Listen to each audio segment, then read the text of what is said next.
ทักทายสวัสดีพี่น้องวัดสุขุสุขคนเนาะวันนี้เฮากับอยู่บ้านอุดสูเมืองพนทองเนาะทีมงานไอ้น้องเฮากำลังกลางเครื่องอยู่รอยกำลังกินข้าวอยู่ทุกวิธีเนาะโอ้ยอย่างหม้อนึงเลินกะโอเคอยู่พี่น้องกวางดีเนาะวันแรกนี้อย่าลืมอย่าผ่านนะวันแรกเนาะไม่ขาดเสาขายกันหลายคือเก่าพี่น้องมาหลายคือเก่าเนาะขายสิ่งขายของเนาะครบสุดเนาะเดี๋ยวสิพาไปเบิ่งพี่น้องไปเบิ่งทางเครื่องเนาะไปแลนเซอร์เนาะที่เขากินน้ำเนี่ยแล้วก็พาพี่น้องไปเบิ่งเนาะว่าจะกินเขาอะไรวะอ๋อมุมกล้องอย่างอันนี้นิดนึงสบายดีกินเขาอะไรแล้ววะ กินแล้วจ้า กินเขาก็ยังมือนี่ ตกปลานี่เนาะ ต้มปลานิ่นแสบเพราะผู้ใดเป็นคนเห็ด เฮ็ดซอยกัน ให้ซอยกันเนาะอ๋อบอก FC ดิบอก FC ดิมือแรงอยู่ไส อยู่บ้านอุสุเมืองพนทอง อืม มาเสียไอเดอร์ ฝากถึงผู้บ่าวผู้แพ้วเนาะผู้ห่างแม่หมายผู้ห่างนางหมายเนาะ ไปสนใจเนาะมินมาไหลแล้วทุกคนเด้อนี่คือสาวพิงค์เนาะคือดาวเต็ดของเฮาเนาะสเปคจะมักแบบไรมักผู้ชายแบบไร นิสัยดี นิสัยดี สูงกว่าเป็นผู้ใหญ่เนาะ ง่ายสำไร จำซะ3 ปี อ๋อถ้า3-4เนาะโอ้ โซเดอร์ นี่ยังสิบอก FC เนี่ยนี่ยังฝากบอก FC นะบอกไงโอ้คืนพี่น้องคืนกล่องตอนนี้ฝากบอก FC เนี่ย เด้อๆ นี่ยังสิบอกก็ FC เนี่ย เอาพี่น้องบอกว่าออกเอาฝากกดติดตามไว้เนาะพี่น้องเนาะนี่คือสาวผิงผู้ใดสนใจอย่าลืมคอมเมนต์มาเนาะทักทายสบายดีได้เนาะมี2 ทางติดต่อให้เนาะเอาผู้นี้ซ้ำนี่เนาะเพิ่นบอกว่าออกเพิ่นอยากอายกล้องพี่น้องด้านหลังเวทีเท่ากันเลยโอ้นี่ก็คือโมเมนตุ่มปานิดนี่บ่โอ้ ๆเดี๋ยวบอกก่อย กำลังกินข้าวกินน้ำพี่น้องอ๋อ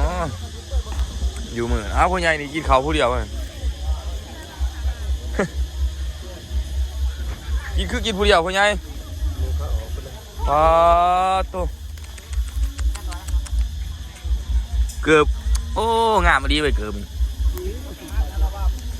บรุ่นใหม่อยู่ตามป่าตามดงโอ้เก่าจะมานั่งเฝ้าที่เขาอ่ะมือกล่องมือแห้งดิมือแห้งแต่พอเห็นหุง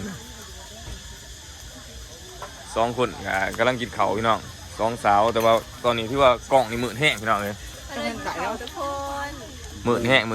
นได้ตัวเบิร์ดอ่ะ แล้วสิเปิดไฟก่อนแป๊บหนึงไฟกินเขาว ตัวเบิร์ดอ่ะ มูเสียบเตเบิดโอ้ สมควรนี่เนาะ สมปานิดพี่น้อง บ้า เอาก็ปานิดตัวเจ๊ไปยังไงมือแรกนี่บอก FC แน่มือแรกนี่ มาเสียกันในเด้อมื้อแรก อยู่ที่บ้านยัง บ้านยังก่อน บ้านอุซูเมืองพุนทองอย่าลืมมาเสียน้องเด้อพี่น้องเด้อเต็มที่มือแรกนี่ห่อนคือเก่าพี่น้องห่อนร้ายวันนี้ หนาวๆหัน คือนี่เป็นตะยูเนี่ยคือนี่ หนาวเบิร์ด เอาเขตเรางามสารบัญมืออื่นกับไปอากาศเย็นเนาะมืออื่นเนาะมากกูใส่แบบไร ใช่อิสลามเอาเค้กตาสบู่ผมจะไปยินได้กล่องไปไปพน ตอนนี้คำแห้งเลยพี่น้องคำแห้งแล้วลมบ่าวสวย เจ้าไปอันอาบน้ำใช่อันวัดบ่ดีใช่วัดยามันเป็นใจเลยดา โอ้นี่คือบ่าวสูริยะครับสาวบางอ้อน้อยเสียงทองพี่น้องยังกินข้าวกินน้ำโอ้มืดแห้งเลยพี่น้องเลยเดี๋ยวไต่ไฟเพิ่นก่อนเอาไต่ไฟให้กินข้าวกินน้ำเนาะอีก2 คนนี่ส่งเสียบเนาะ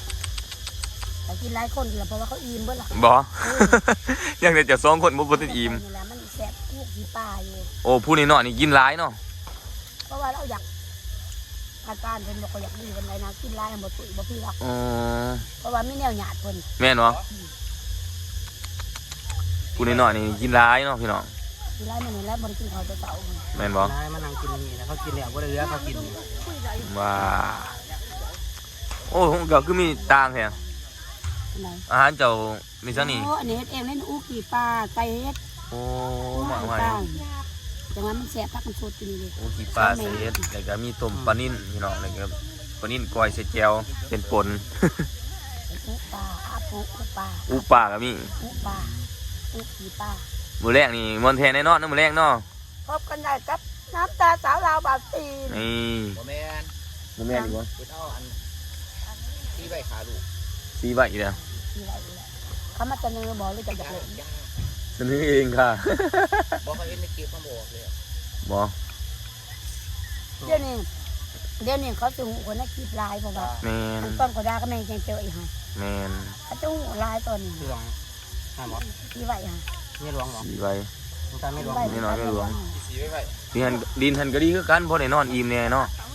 บ่ว่าหรอก มวนอยู่เด้อ ม่วนเรื่องนี้ครับประกันแน่นอนเนาะกับเรื่องตาบอดก็ม่วนคือกัน ตาบอดยังได้นอนลายวัน แต่หมอนหามุกเนี่ย หามุกเสา คุมบ้านจะมันจะกองดากนอน ออกสองสากแจงพี่น้องอ๋อเป็นยังกินข้าวกินน้ำเนาะเอ้ากินเดี๋ยวเพิ่นสิบ่อิ่มเพิ่นอายกล้องพี่น้องเพิ่นอายกล้องนี่นี่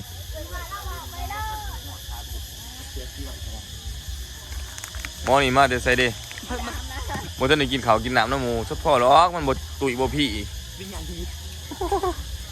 ก็ปากเขาอายุเนี่ย บ่ตุ๋ยบ่พี่คือเขา คนเขารักษามัน รักษาหุ่นรักษาตัว เล่นคืออันเบอร์นึงยัง เบอร์หนึ่ง เบอร์นึง เบอร์หนึ่งแบบไร ง่ายไผ่หยา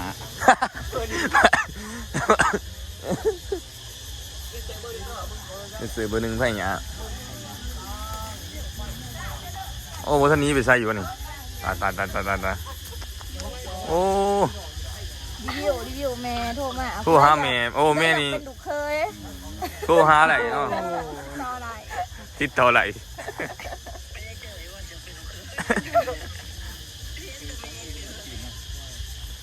เอาท่านนี่กันยังโอ้ออกเลยมันออกไว้แท้ บ้านกิน บ่ท่านได้กินบ่แม่นบ่